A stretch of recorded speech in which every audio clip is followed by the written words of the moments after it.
61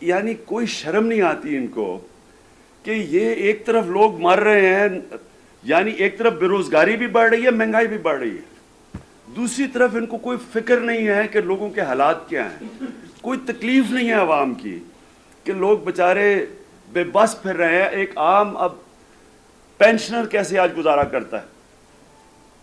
pensioner کو جو یہ دے رہے ہیں پینشن، جو یہ مہنگائی ہو رہی ہے، وہ کیسے وہ گزارا کرتا ہوگا؟ جو تنخواہ دار طبقہ وہ کیسے گزارا کر رہا ہے؟ مزدور کیسے گزارا کر رہا ہے؟ جو چھوٹا کسان ہے، جس طرح کی مہنگائی ہے، وہ کیسے گزارا کر سکتا ہے؟ چیزیں، کھادیں کدھر کی کدھر پہنچ گئی ہیں، یعنی کہ خرچے اس کے بڑھ گئے ہیں. اور اس کو آج آپ دیکھ لیں پنجاب کے اندر، پنجاب سے مجھے جو رپورٹ ہے، وہ بیچارے جو گندم بیچنے جا رہے ہیں ان کو قیمت ہی نہیں مل رہی جو گورنمنٹ نے پرائس دی ہوئی ہے. تو ایک طرف دونوں طرف سے مارے جا رہے ہیں، ایک طرف خرچے بڑھتے جا رہے ہیں، دوسری طرف ایک کسان کے لیے اس کو جو قیمت ملنی تھی وہ نہیں مل رہی. عام تنخواہ دار طبقہ وہ تباہ ہو گیا ہے جتنی مہنگائی ہے، اور مہنگائی رک نہیں رہی کیونکہ انہوں نے اور پیسے چھاپنے ہیں، نوٹ چھاپنے ہیں، کیونکہ اس کے بغیر گزارا نہیں ہے. تو میں حل پہ آتا ہوں. میں سمجھتا ہوں کہ اگر آج جدھر پاکستان کھڑا ہے، اگر کسی نے اس پاکستان کو اب بچانا ہے تو پاکستان کو اس طرح چلانا پڑے گا جو آج تک پاکستان کو نہیں چلایا. اس طرح کی گورنمنٹ آنی پڑے گی جو آج تک گورنمنٹ نہیں آئی. وہ گورنمنٹ سب سے پہلا کام یہ کرے گی کہ اس ملک کے طاقتور لوگوں کو ٹیکس کرے گی، قرضے نہیں لے گی، نوٹ نہیں چھاپے گی، اپنی آمدنی بڑھائے گی، اور دوسری چیز خرچہ کم کرے گی، سادگی اختیار کرے گی. یہ مجھے کون سی دنیا کی جمہوریت کے اندر ڈسکریشنری فنڈز ہیں ان کے، پرائم منسٹر کے، پریزیڈنٹ کے، چیف منسٹرز کے؟ یہ ڈسکریشنری فنڈ کیا چیز ہے؟ آپ ایک ڈیموکریسی میں رہ رہے ہیں. اگر آپ نے کوئی خرچہ کرنا ہے، اس کی اکاؤنٹیبلٹی ہونی چاہیے. آپ کو جواب دینا چاہیے کہ میں نے کتنا پیسہ خرچ کیا. ان کے سب کے اربوں روپے کے ڈسکریشنری فنڈ ہیں. پھر انہوں نے، میں ابھی دیکھ رہا تھا کہ سیکرٹ فنڈز ہیں، وہ جواب دینی ہے کہ اس میں بھی اضافہ کر دیا. پھر کیا غریب ملک میں اتنے بڑے governor houses, president houses, prime minister houses, chief minister house. اچھا چیف منسٹر، یہ ایک اور مذاق ہے. ایک چیف منسٹر ہاؤس نہیں ہے پنجاب میں، 4 چیف منسٹر ہاؤس ڈکلیئر کر دیے. سارا خرچہ بیچارہ غریب عوام دے رہی ہے اس کا. تو ایک طرف ڈرامے ہو رہے ہیں جا کے کہ جی یہ بجلی نہیں ہے، مینار پاکستان میں بیٹھ رہے ہیں. دوسری طرف بتائیں کہ آپ کی چیف منسٹر ہاؤس کا کتنا خرچہ ہے؟ 4 چیف منسٹر ہاؤس ہیں، لوگ بھوکے مر رہے ہیں. تو ایک طرف صاحب اقتدار کو ایک بالکل اس ملک کے جو اوپر حکومت کر رہے ہیں اپنی مثال سے اپنے خرچے کم کریں، اپنا رہن سہن سادہ کریں، عوام کا ٹیکس کا پیسہ عوام پہ خرچ کریں، اپنے اوپر نہ خرچ کریں. دوسری طرف کرپشن، یہ اب اتنی بڑی کرپشن اس سطح پہ پہنچ گئی ہے کہ یا تو کرپٹ بچیں گے یا پاکستان بچے گا. دونوں ساتھ چل ہی نہیں اب سکتے. آپ کے سامنے یہ جو گورنمنٹ کارپوریشنز ہیں، ہمارے سامنے سٹیل مل کی میں مثال دیتا ہوں. یہ حکومت آئی تھی، 8 ارب روپے کا سرپلس پڑا ہوا تھا. آج 40 ارب روپے سے زیادہ وہ خسارہ ہے 4 سالوں میں. کدھر گیا پیسہ؟ کیسے گیا؟ پی آئی اے آپ کے سامنے ہے. ریلوے میں ابھی پتہ چلنے لگا کہ ریلوے میں کتنی بڑی کرپشن ہوئی ہے. یہ ساری یہ جو بجلی ہے اس کی کتنی چوری ہے. خود انہوں نے پیپکو نے بتایا تھا کہ 4 لاکھ غیر قانونی کنیکشنز پکڑے ہیں انہوں نے. 4 لاکھ. کون ان کی قیمت ادا کر رہا ہے؟ یہ جو چوری ہو رہی ہے 4 لاکھ بجلی، عام عوام مہنگائی کے ذریعے، یا بجلی نہیں ہے. خود انہوں نے وابڈا کی اپنی سروے تھی کہ 4 سالوں میں 28 لاکھ ایئر کنڈیشنر خریدے گئے ہیں. کتنے ایئر کنڈیشن بجلی کا بل دے رہے ہیں؟ 1,85,000. باقی دے ہی نہیں رہے. سب سے زیادہ بجلی ایئر کنڈیشن لیتا ہے. اس کا مطلب جو اکثریت ایئر کنڈیشن ہے وہ بجلی نہیں دے رہے، چوری ہو رہی ہے بجلی. اس کی قیمت عوام ادا کر رہی.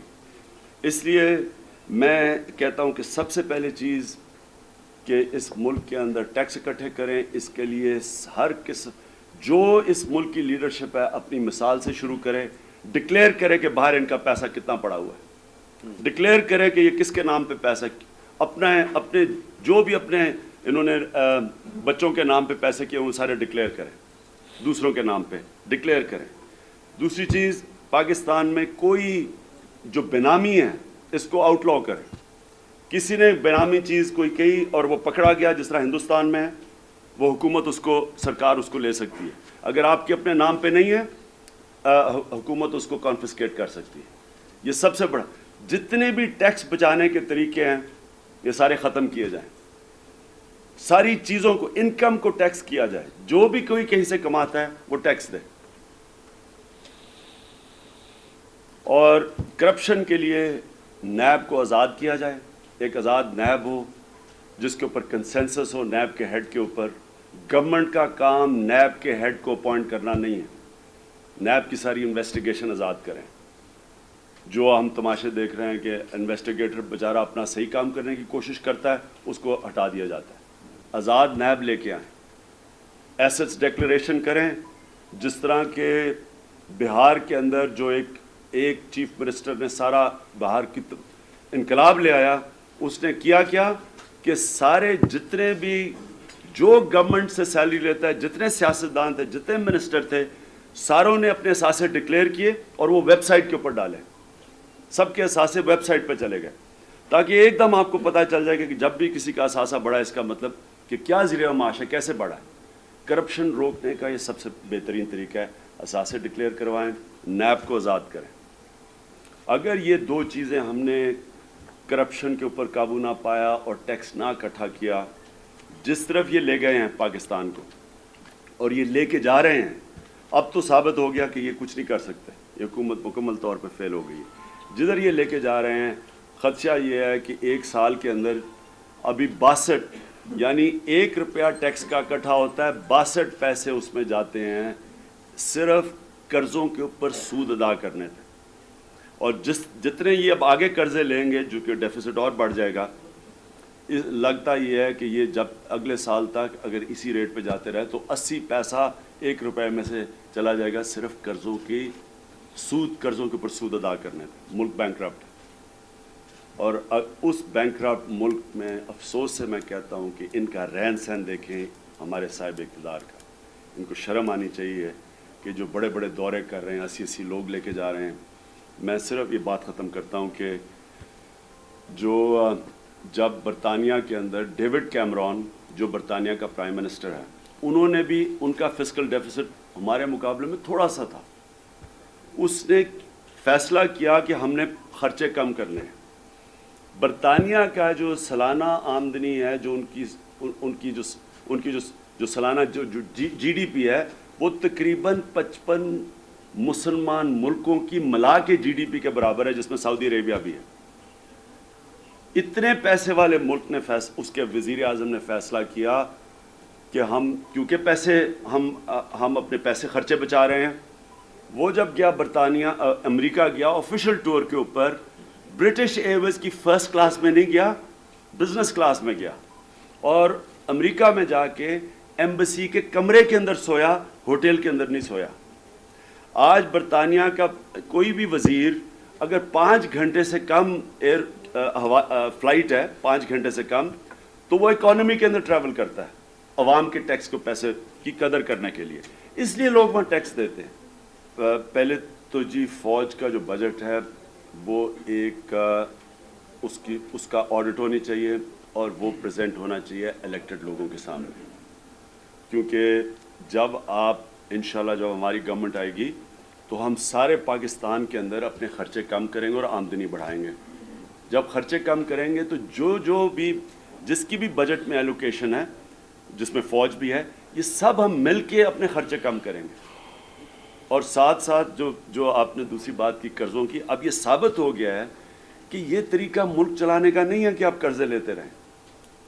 کیونکہ یہ جو آپ سامنے دیکھ رہے ہیں تماشا, یہ جانیے یہ جو آپ فگرز دیکھ رہے ہیں, یعنی قرضے نے تو ہمیں یہاں پہنچا دیا. تو اس لیے, اور یہ اچھا ایک چیز میں کہنا بھول گیا, یہ جو روپیہ گر رہا ہے, یہ روپیہ میرے خیال میں 94 پہ پہنچ گیا.